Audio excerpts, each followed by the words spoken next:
Hi, everyone, and thank you for joining us today. My name is Tina. I am the Capability Building Coordinator for Connecting Up and TechSoup New Zealand.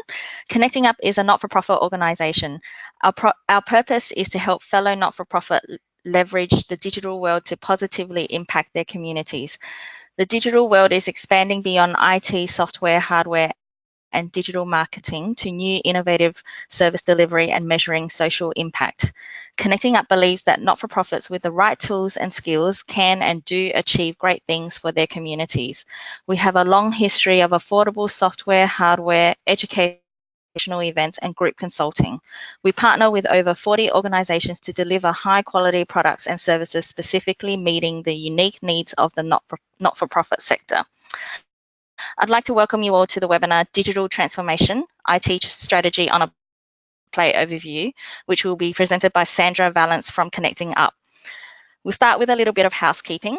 All lines are muted, so if you have any technical issues, please type it into the questions box on your webinar panel and I'll be able to assist you through there. If you have any questions during the session, please also type it into the questions box and Sandra will answer them throughout the webinar.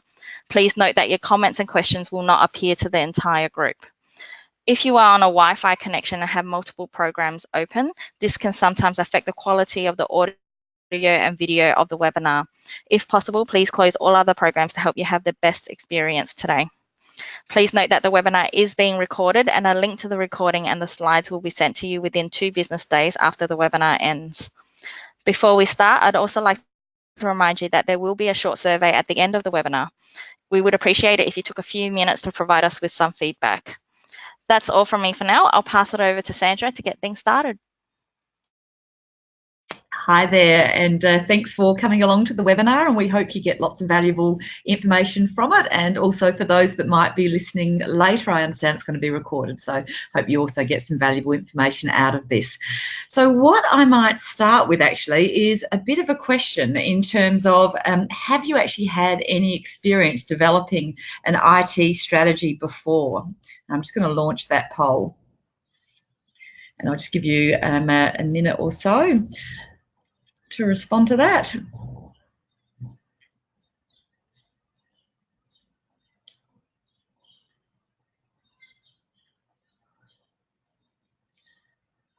Okay, at this point in time, and we've got most people have voted, we've got what I'd call a classic 80-20 rule, and 80% haven't developed a IT strategy before, but about 20% have, which is great. So hopefully this reinforces the approach that you might have taken, or it might bring a slightly different lens or angle to it. Okay, in terms of what we're going to cover today, we're going to look about why the need for a digital transformation or IT strategy. Then I'm going to look at what are some of the options of actually how to create it. I'm also going to talk about what doesn't need to be in your IT strategy and really talk to the fact that this is actually a business document and not necessarily a technical document. I'm going to then talk about how we at Connecting Up go about the process of developing a digital transformation IT strategy using our group consulting process, talk about the cost and the scholarship process that's available to support that for micro and small not-for-profits. And then we're actually going to get started on in the first step of developing a digital transformation IT strategy. So you get a little bit of a feel for what our program looks like. So let's start with why do we need one?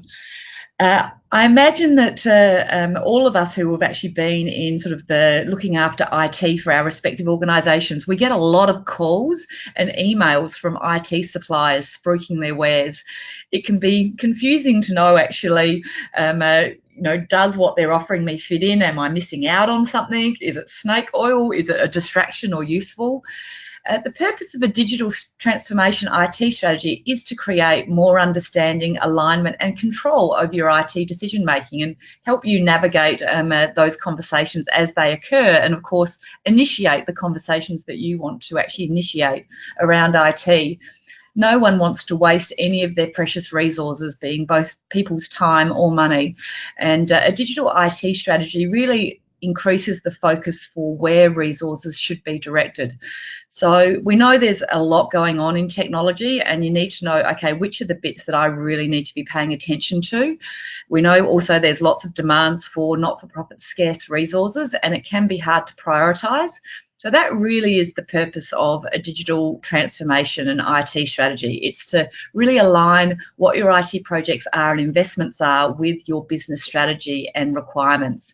So as I mentioned before, the digital transformation and IT strategy is a business document. It's not a technical document, and it's designed to improve the level of conversation around IT with both the executive and the board, given that they're the ones that really are approving, what funding is going where. And they also, from a change management point of view, play a major role in determining how strategic actually technology is within a business. So you actually need their support and leadership for the change initiatives that can come with technology, and without it, your investments, realising the benefits of those investments in technology isn't likely to happen if there's not strong alignment there.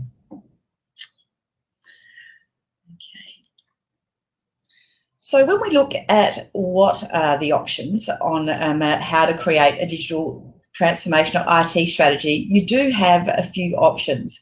Now, you can do it for free from a money point of view. It's still obviously going to take time to do it.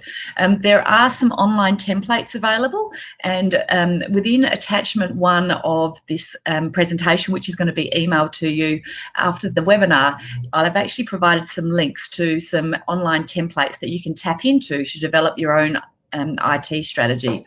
What we've tried to do here at Connecting Up is create a way of developing an IT strategy as a group, taking a cohort through based on a proven methodology at a sort of an affordable cost point of view. So we know that working one-on-one with consulting organisations can be too pricey for many not-for-profits. So by working as a group based on a proven methodology, we're hoping that we provide another option to the marketplace to actually work through developing your IT strategy for your organisation, but with the support of experts along the way. We take a very visual approach to this and develop heat maps. So I'll take you through more of that as we go through the webinar. Certainly there are a range of consulting organisations that also really want to support the not-for-profit sector, and that they will develop one-on-one bespoke IT strategies with you. And certainly the organisations that we've worked with in the past are Info Exchange, Maxim Consulting and Human IT. They also provide IT strategy services. And I suspect working one-on-one with these organisations, and depending on the size of your not-for-profit, you're probably going to be looking, got my guns out of the holsters here, but I'm guesstimating that you're probably going to be looking at sort of anywhere between $10,000 and $15,000 to work with these organisations to develop an IT strategy. And then, of course, we have the other end of the spectrum. And I know when we were putting together our IT strategy on a plate group approach, I did actually speak to some people at Deloitte. And so my background actually, sort of when I came out of university, was at Deloitte in their IT consulting and management consulting area, business process reengineering. And I asked them, okay, IT strategy, how much would Deloitte be charging for that? I said, you perhaps don't work in the small end, perhaps in a medium size organisation. And they said they just finished developing an IT strategy for a medium sized manufacturing organisation, and it cost $80,000. So I went, wow, well, that's clearly cost prohibitive for most organisations, even for profits, but certainly for not-for-profits. But as you can see, there's absolute wide range in actually how much an IT strategy can cost. So we're certainly positioning ourselves for being a very moderate cost for the not-for-profit sector. Okay.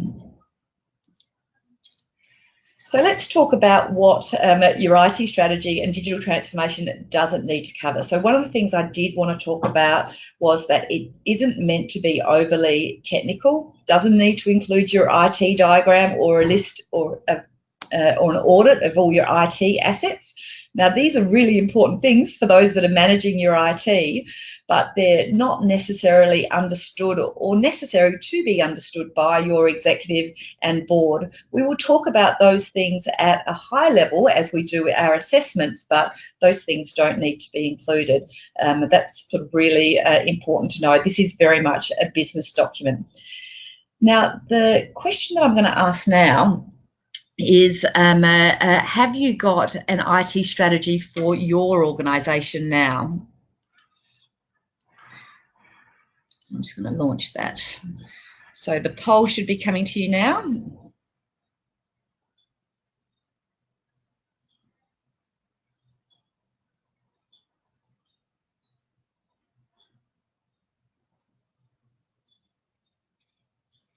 Cool, excellent. Okay, so most of you, 85% don't and 15% do. So this will be once again a good contrast to compare to your approach, and then also looking at, as you continue to implement that IT strategy, other elements you might like to bring into your IT strategy, because as we know, implementing a strategy doesn't happen in a day. It doesn't actually happen in a year. It's something that actually happens over multiple years. So you actually want to be able to see the change as it occurs as you implement your IT strategy.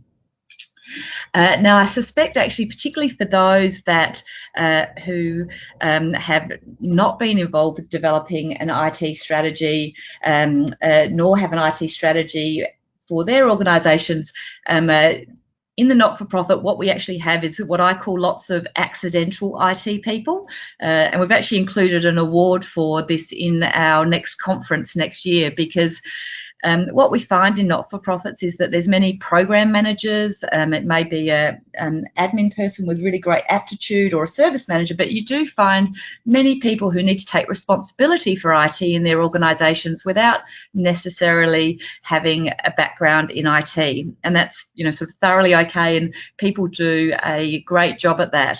And I just wanted to sort of share a little story, because perhaps sometimes when you're placed in that situation, particularly when you're getting the calls from the people trying to spruik their wares, is you sort of might feel like you're a little bit of an imposter.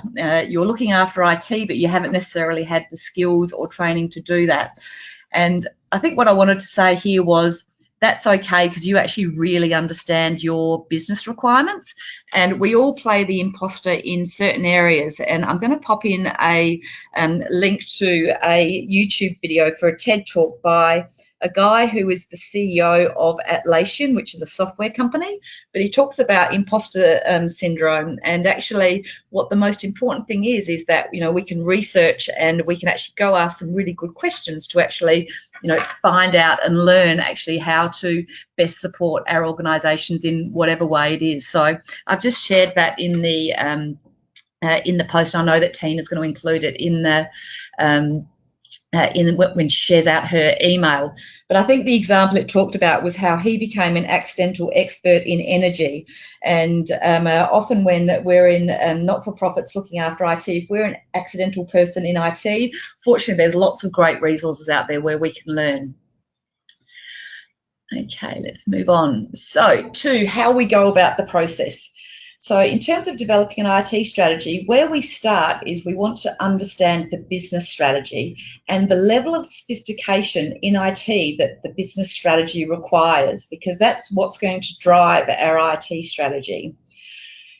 Once we know that, we want to actually understand what are the business processes of the not-for-profit at a high level, because they're actually what are the activities that the business does that needs to be supported by IT. So once we know our business processes, we need to say, okay, what are the application systems that are required to support those business processes? Next, we look at what infrastructure underpins the application systems. How do we deliver it to everyone? And then we look at what support is required to actually manage both the infrastructure and the business systems that we've identified. So now we've got a good picture about what it is we need.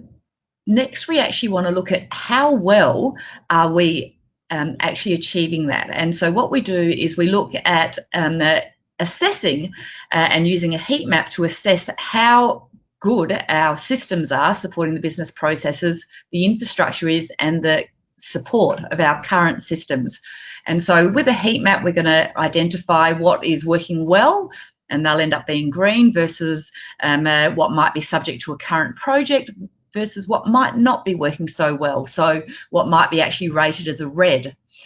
Then what we'll do is we create a narrative around the heat maps. What is the story? There is always a story around why you're in the situation that you are in now, and that's really important to understand, that history. So that actually gives us a really good understanding of where we are currently situated with our current IT. And as we go through the process, this is run over a series of 3 sessions, so over about 6 weeks. We will really encourage you to consult with your organisations, with your outsourced IT providers, if you have those, to make sure you get a really good picture of what your current IT is. The next part of the IT strategy is actually looking at what are the current IT trends and what opportunities do they present for your not-for-profit. So this will actually be from a business perspective as well as from an IT perspective. You know, for example, there are many trends that you might be sort of hearing in the sort of just in general media at the moment. So some of them would be relevant to your the way you approach IT. So things like moving to the cloud, that is definitely a relevant IT trend that many not-for-profits are considering right now. And then there's some big items like, you know, sort of let's call it blockchain and those sorts of things. So they're big changes that are going on out there, but how relevant are they to your organisation? So we'll look at those sorts of things. And then there's going to be trends that are going on that may be particularly relevant to a not-for-profit. So let's say if you're a not-for-profit that works in the visually impaired area, there's lots of technology changes going on in there that you'd want to consider for your not-for-profit. So that's sort of the session that we really address those sorts of opportunities. So now what you've got is you've got the trends that are relevant to your organisation and an assessment of your current systems. So looking at all of those, we'll look at what IT projects fall out of that for your organisation, and then look at what are the priorities of those IT projects. And when we look at, once we've got the projects, we can also look at estimating the investment associated with those IT projects. And then the other thing that we want to share with you is Connecting Up clearly has access to a whole range of donated and discounted IT projects that we can make available to the not-for-profit sector. So what we also do is we share the information of what we have available, and we show where it fits with your IT strategy. And I'll show you a bit more of that later in this webinar. Okay, I'm just going to ask, are there any questions at this point in time, as I've done an overview of how we go about looking at an IT strategy for a business?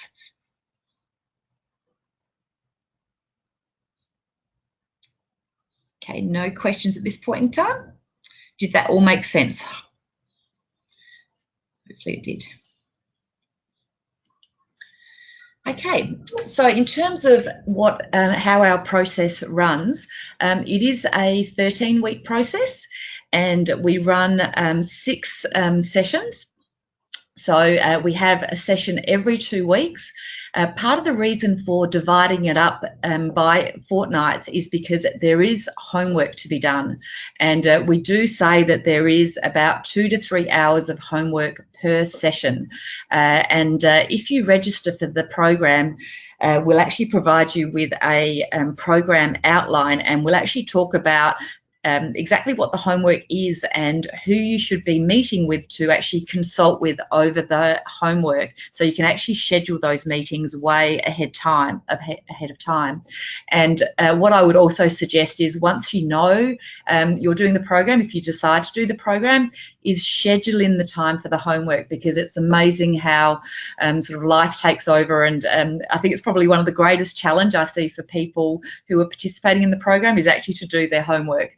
So we do find there is a real normal curve of those organisations that do their homework every week and sort of end up being our poster children, those that might be a session behind, and then those that just have to try and cram it in all before the last session. So I really encourage people that if you're the people who like to get these things into your calendar, definitely get that as soon as you've signed up to the session. We also talk about meeting with people in your team to make sure that what you're coming up with for your organisation really does align with your business requirements. And then what we have is we have you return your homework to the program facilitator, because what we do is we certainly review that work and we'll advise and ask questions, and we actually set up a Microsoft Teams site, so you actually have a private place to share information with us, and we provide feedback. So we have a group team site where the whole cohort can actually communicate with each other, but then we have private sites set up so we can actually work with you on your homework, answering questions and making sure that meeting the requirements of your organisation with regard to the IT strategy. Okay, so I thought what we would do next is just work through a bit of an example so you can sort of see the level of information that we sort of go through in an IT strategy. And this example is actually based on a health-based charity in New Zealand. So it has information that they've brought in. I've de-identified them. I've de-identified the health issue to protect privacy, but for any health organisations out there, there's probably going to be some common themes with what you might be trying to achieve in your business and also in IT strategy. So as I say, the first important step of the IT strategy is to really understand the strategic goals of your business and then look at how that relates to the IT strategy. So here, really this first page is actually talking about their business and what they aim to achieve as that not-for-profit. So there's no sort of IT speak in here at all. But as we move on, we say, okay, the IT strategy really strongly or the business strategy strongly influences where they want to position themselves from an IT point of view. And from an IT perspective, you can position yourself in what I'm suggesting is 3 ways. You can be really sophisticated, and IT is an enabler of strategic advantage for your not-for-profit. So that would imply, let's say, that you've got really good case client management software in place that is allowing you to evaluate your programs and allowing you to have really strong data, evidence-based to be able to provide to funders and potentially influence which way funding decisions are going. That would be an example of a sophisticated IT organisation. It might be an organisation that is, in fact, let's say Google has actually just announced their Google Impact Grants, which is looking at how not-for-profits could actually tap into funding to do an artificial intelligence project for their particular organisation. You'd need to have relatively sophisticated systems in place to apply for those sorts of grants, but then of course you get the advantage of that as well. So that's what I would describe as sophisticated. The next level would be functional. You've got good business system support for your day-to-day operations, and that is a really good place to be from an IT perspective. Alternatively, you might be very basic and where IT is used, but it's not necessarily a key focus of the business for whatever reason. And once again, that is a completely valid place to be. It comes down to your business strategy. But once again, the business strategy should sort of posit where it is you actually want to position your IT. Now, depending on where you do want to position yourself, that actually requires different levels of investment in IT. And when I talk about investment, that I'm referring to is management, attention and thinking. obviously resources, both financial and people, and the change management. So it's very difficult to be sophisticated at IT if your board, really, and your executive team aren't really supportive of that. If they sort of potentially see data as a necessary evil, or, for example, they kind of go, we do the data stuff because we have to because of the funders, but I'm not using it that much to inform my decision making, which, that is fine, and there are organisations which would position themselves based on a different set of information to inform decision making. So, but if people say, no, I need to be strongly evidence based, therefore I need the IT to be collecting the data, it needs to be easy for my staff to do that, then you're going to have a different positioning and a different management attention from an IT perspective. So based on the business strategy that our example NFP had, they were currently positioned as functional. They were sort of cost effective and reliable, but actually really wanted to look at what they could do to achieve more strategic advantage for their charity. So actually start moving more towards a sophisticated point of view. And the positioning, once again, it's going to impact how you measure the quality of your existing system. So earlier, I talked about how you actually assess on a heat map how well you're doing IT. So if you've got an basic IT positioning strategy, then you're not going to necessarily judge yourself quite as harshly as you would if you have a sophisticated aspiration to get to. Okay, so once again, we try and take as much as possible a graphical approach to the IT strategy. So what we do next is we actually say, okay, we've got our positioning now, let's understand the business processes of the charity. And we use this model where we actually look at what are the committee strategy or management activities that happen for an organisation, strategy, policy, our legal requirements, risk management and committee. These governance activities up there tend to be relatively common amongst many not-for-profits, actually even amongst for-profit organisations. Also, if I go down to the bottom where I've got business services, things like finance, HR, quality, IT, asset management and property, these things also tend to be common to a certain degree across not-for-profits and even for-profit organisations. So in the middle we have operations, and this is typically where we'll find a large difference between organisations. So for not-for-profits, in this case, of the example that we had, the health charity in New Zealand, they had operations around marketing and selling their services. They had field worker activities, education services, community services, and they had evaluation activities. When we actually go through this first session on the IT strategy on a plate, we really look at focusing on your organisation and what's different here. So this is where this varies quite a bit by organisations. But here what we're talking about is looking at the detail of what is the business processes that you do at a high level, and you'll see that these are relatively high level. So for example, under market and sell services, one of the business processes there is to develop a marketing strategy. Under finance, accounts receivable, accounts payable, and many of these terms that you'll be familiar with. So this is where we start. Okay. So then we look at the next section is that we look at what are the IT systems that actually underpin those business processes.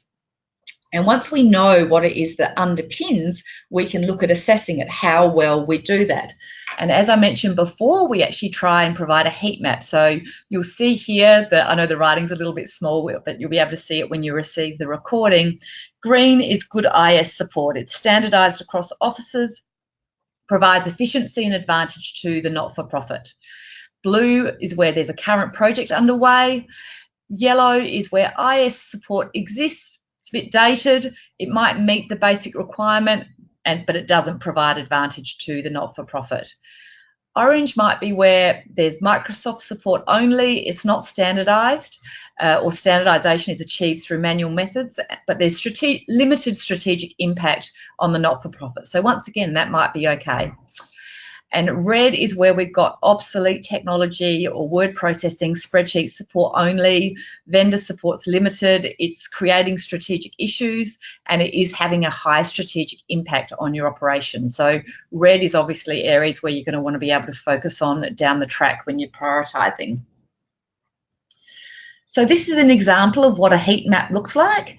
So what the organisation has done is with each of the areas, so here, once again, we're in operations, marketing and selling services. What they've done is for the business processes, they've identified exactly what systems they need in place. So this example that I'm pointing to says tender grants sponsorship management system.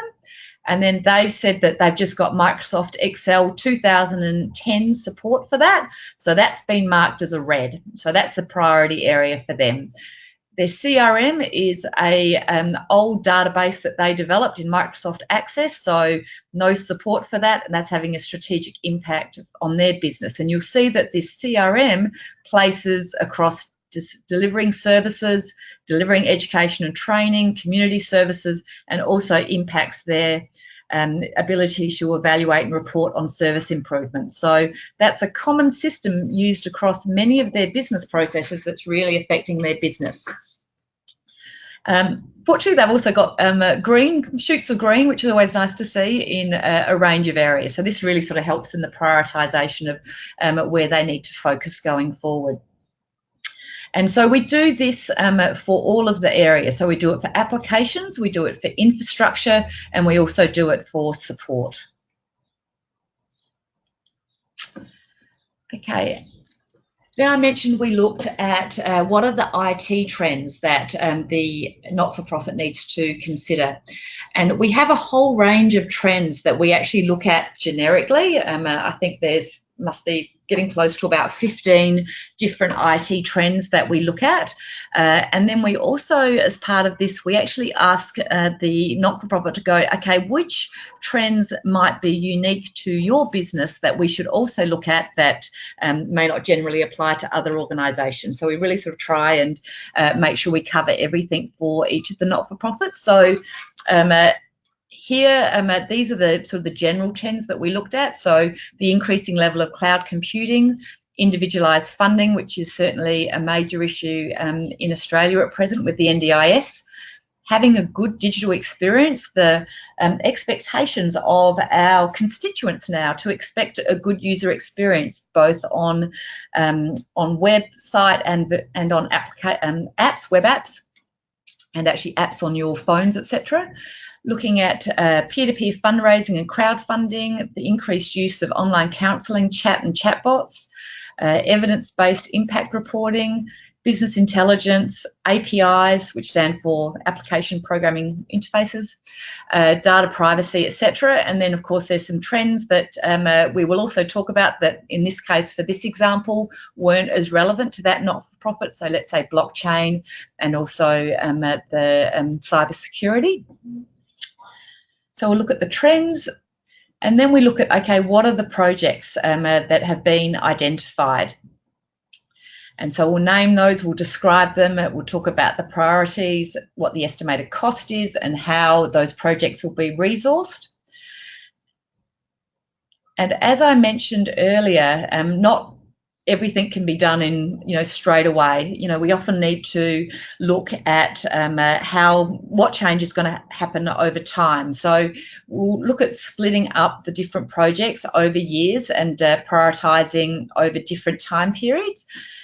And this probably takes us back to what changes. And for those that have actually done IT strategies before, and you may have your own way of sort of showing this, is what we actually find is by using this methodology is what you actually get to see is actually the change over time. So, for example, with a not-for-profit that I worked with back in the late 2000s, early 2010.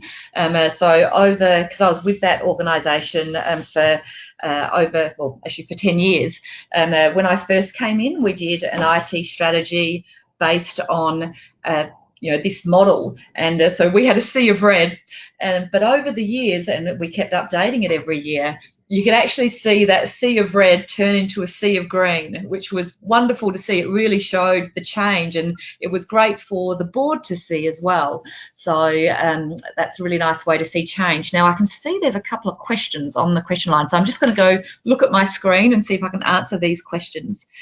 Can you define parameters of IT, include website, CRM, project management solutions? Yes, I can. Okay, so if I go back to this slide, so the parameters of IT. So IT, as we know, can cover all of the business, and it does need to cover all of the business, and you need to sort of synthesize and interweave which solutions are happening where. So in terms of website, if the role of your website is marketing, etc., selling the services, I'd be including your website infrastructure probably under marketing and selling your solutions. If it's part of your service delivery, in fact, you would actually also include it as it made sense for your operation. So you look at where does website apply for your organisation, how it fits in terms of the business processes. CRM, CRM standing for Customer Relationship Management. So once again, that could be, is that associated with your marketing and selling, which is where it certainly could be, or are we talking about service delivery, which in that case you might use the terminology case client information system. And one of the things we work through as we actually go through the IT strategy is what terminology makes sense for your organisation, because at the end of this IT strategy, it needs to be something that is actually in the language of your organisation, what makes sense for your organisation. So depending on what your requirements are, you would pick the right terminology that's going to make sense for your organisation to have the conversations with your exec, your board. And project management solutions is something that you might put here under information systems in terms of managing different projects, if that's what makes sense for your organisation. So yes, you would address each of those things.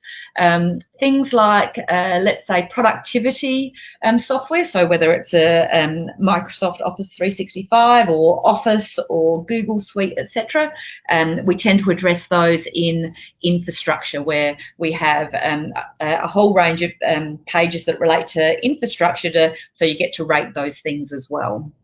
So hopefully I've answered your question, Beck. Cool. Now just go back to here. Right. Yes, so we talked about, yes, then you'll split up your projects over different years and say, okay, this is where we want to focus in particular years. And then after that, there'll be the sort of the next steps that you'll want to do after our session 6, so which is certainly finalise any little gremlins that need to be sorted out there. You want to present your IT strategy to your executive or committee for approval, and that also maybe your board there as well.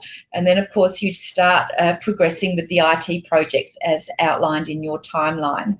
And what we also suggest is that for any major projects, and you'll have your own delegation, financial delegations around this, but, preparing a business case, detailing the scope of each project, and then that would be also provided to the committee for agreement before proceeding.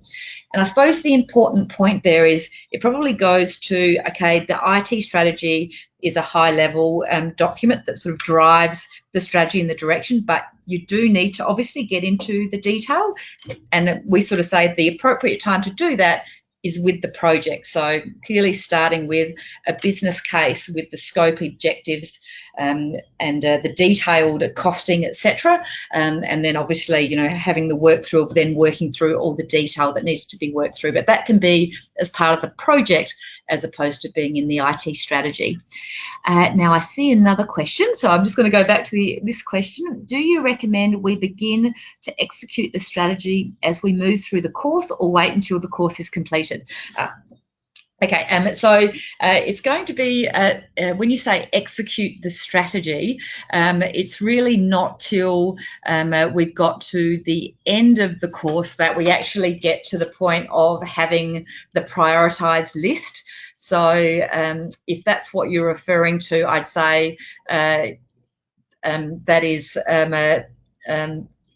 that may or may not be possible. So, and I'll actually sort of just sort of caveat that. So let's say if you know right now that your case client management system is obsolete and is no longer going to have any support as of July 1, 2019, you might need to, what I'd say, walk and chew gum. You might do your IT strategy, which you know is probably going to justify your case client management system as being sort of the highest priority project because of these issues. And then you might be also at the same time working on your business case and actually getting that going because there's a whole lot of urgency there. So yeah, it depends a little bit on your scenario. So if that was the case, it might be that you do those at the same time.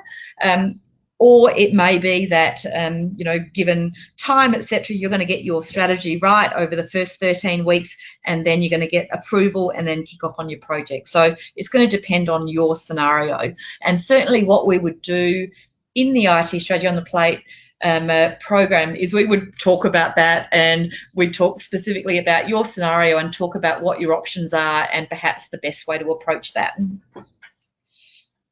Cool. Excellent. Okie dokie. I'm a little bit conscious of time here as well.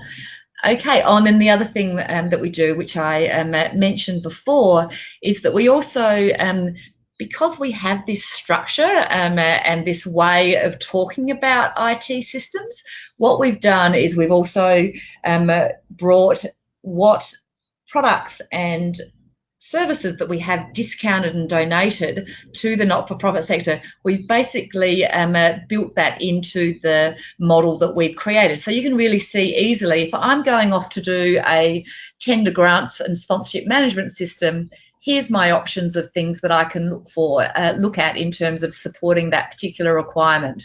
Client relationship management system, here's a number of systems that might be available at a discount to me or donated for me to consider when I'm looking at those things.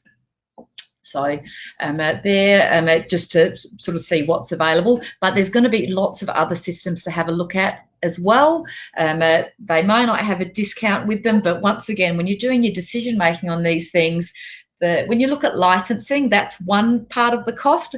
There's many other criteria when you're evaluating software. It's mostly about getting the right fit for your organisation and also, you know, having the relationship with the right organisation. Certainly you've got the costing in there, support, many other decision-making criteria that come into selecting a system. But it's also good to know what you can get at a discount.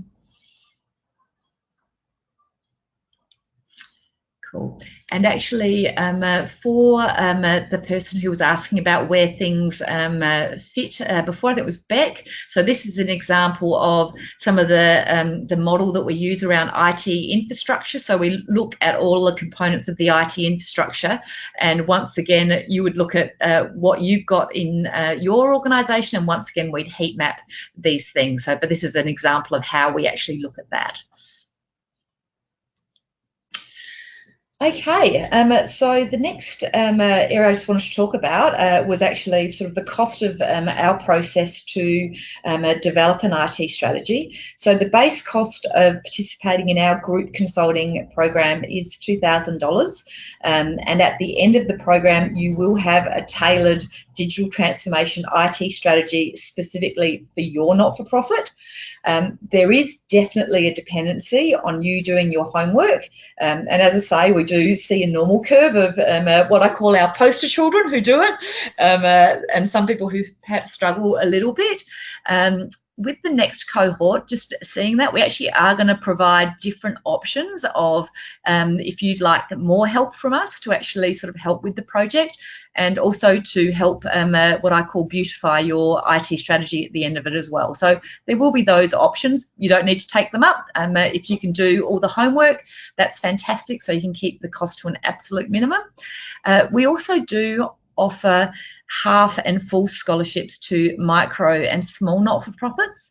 And we've got a link to the scholarship application process on the slide. So once again, Tina will be sending this through, and then there is an application process that you can go through if you qualify with less than $5 million in revenue. So there are certainly options. We only have 15 spots available to actually do to participate in a cohort. So I know that spaces are filling up relatively fast. We certainly had a full house on the one that we started in September, actually finishes tomorrow. So yes, if you are interested in the February cohort, you probably do need to look at registering relatively quickly, because there are only 15 spots. Okay, so in terms of getting started with your own IT strategy and how we would go about it. Okay, I just got a question there. What date? It's right at the end, Susan. It is, I believe, the 28th of February it starts. But once again, I'm going to ask Tina to provide the details to everyone in the email that she sends out after this webinar. So everyone will have that, but it's right at the end from memory. Okay, so let's get started on a bit of an example. So what we do is we actually have a template, and I know from the feedback that we've actually had from the first and second cohorts of this program is it's the template that people really appreciate to really sort of shape the development of the not-for-profit IT strategy. And what we do is we do ask that you recognise and respect our copyright on the strategy and the template. And we have found with a number of organisations, because often they're part of a federation, that they they'll see what's been created and they'll say, oh, can we have a copy of that? And fortunately, people have been great and sort of said, actually, no, there is sort of copyright around this. So we do actually ask that you respect the copyright on this IT strategy, because a lot of thought has gone into it. So we don't sort of want it freely available out there. Okay, so then, as I mentioned in the example, we actually start by looking at what your business strategy is, and then we make sure that the IT strategy is very much in line with the business strategy. So we'll start off with an introduction to help people understand the way that we're going about the process.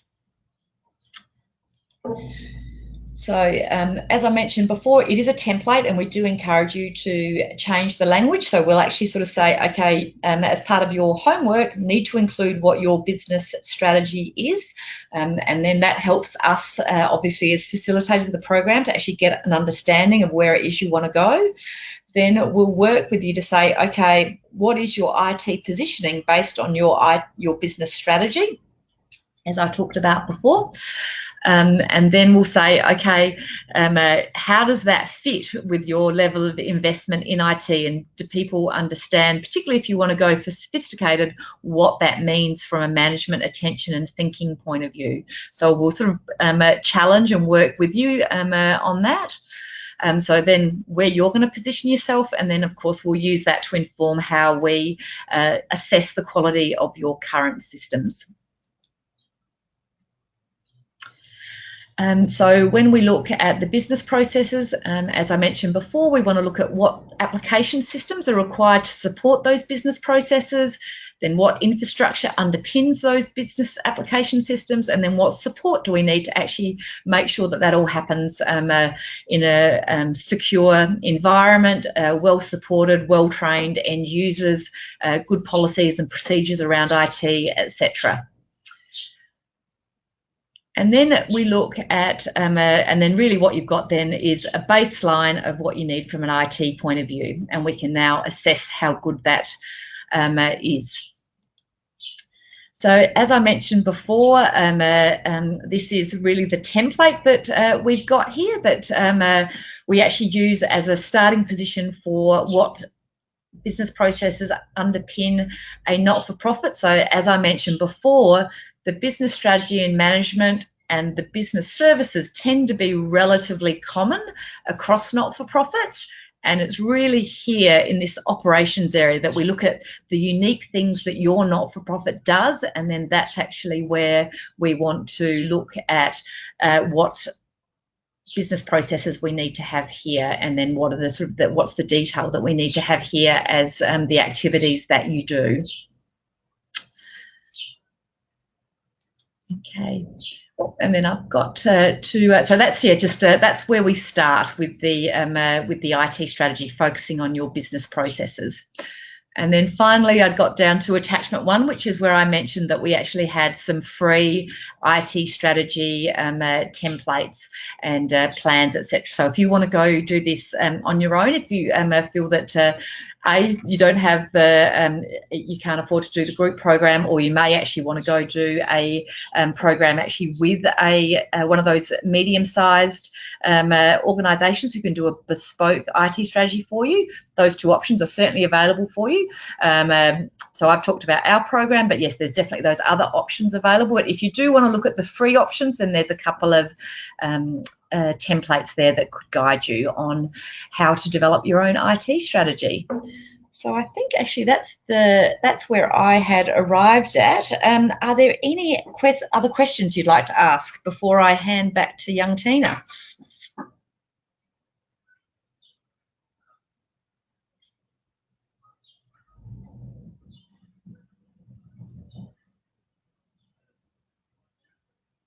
Okay, thanks, Sandra. I don't think there were any other questions at the moment, but is there anything that you wanted to add before I conclude the webinar? Probably not. I think we've gone through it, which was great. It's one of those ones where at the end there I thought, oh, I'm going to need a bit of time to go through this first phase, but because it's not interactive, you end up going through it quite quickly. Okay, thanks, Sandra, for presenting today, and thank you everyone for joining us. I hope you've all learnt a lot from this presentation and that your questions have been answered.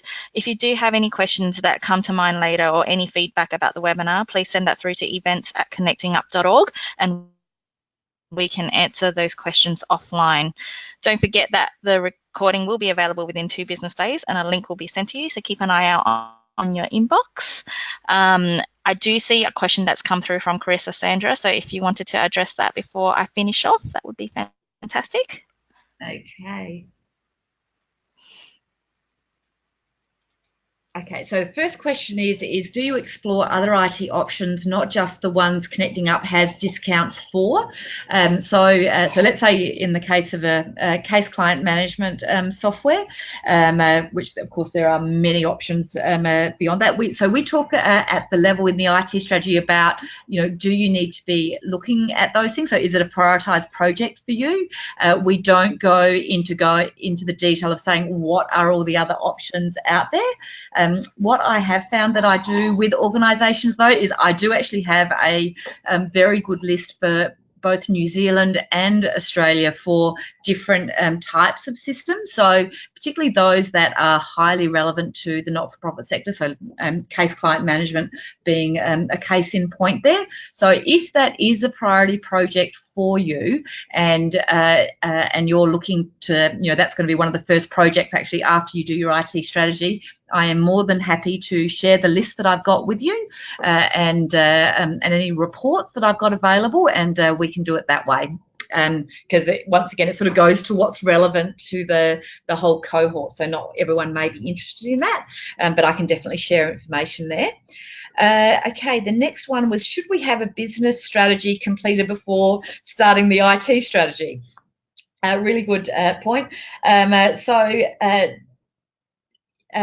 Obviously, business strategy should be driving your business, hopefully, and it may be that it's sort of something that actually happens as you evolve. And actually, so if you don't feel like you've got a documented business strategy for whatever reason, as part of your first week's homework, first session's homework, you actually may want to look at saying, okay, well, this is where I think we're going, therefore I can use this as a basis where I think we need to go with IT. And of course, if you're having sessions with your exec, then people can confirm those discussions. So it depends on if the organisation is planning to do a business strategy. Well, you might then want to follow this with that. If they don't have an IT strategy, maybe it's a good way to document at least what you think it is right now. And it may actually be a way of actually getting a start on that conversation. So typically you would have a business strategy. If you're redoing it right now and you think it's going to radically change, you might want to follow later. The great thing about the IT strategy and the IT strategy on a plate process, though, is that, as I say, every year we recommend updating it. And actually, that was one thing I didn't mention, is that actually what we have is also an alumni program there that with all of the people that participate is every year you've got to go and update your IT strategy, because a couple of things can happen. First of all, your business strategy can pivot. You actually might, from a business strategy point of view, change which direction you're going.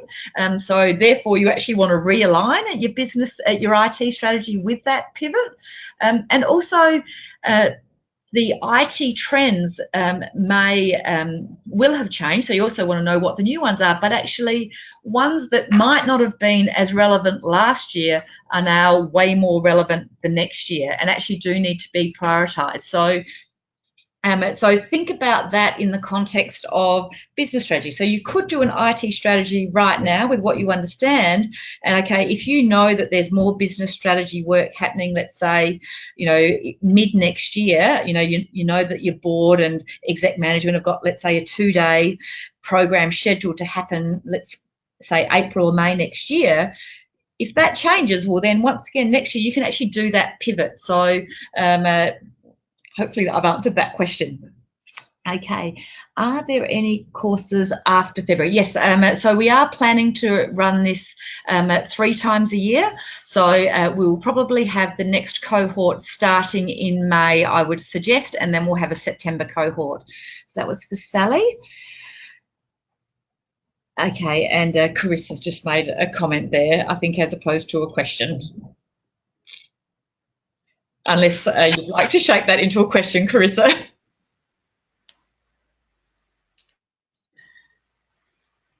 No, all okay, fantastic. Okay, I'll hand back to you, Tina. Thanks, Sandra. As I said, if there are any other questions that come to mind, please email that through to events@connectingup.org, and Sandra and I can answer those questions offline. So don't forget that the recording will be available within 2 business days and a link will be sent to you, so keep an eye out on your inbox. Again, thank you everyone for being with us. Enjoy the rest of your day and we look forward to seeing you all next time. Thank you. Thanks, Sandra. Thank you, Tina. Thank you everyone who participated. Really appreciate it.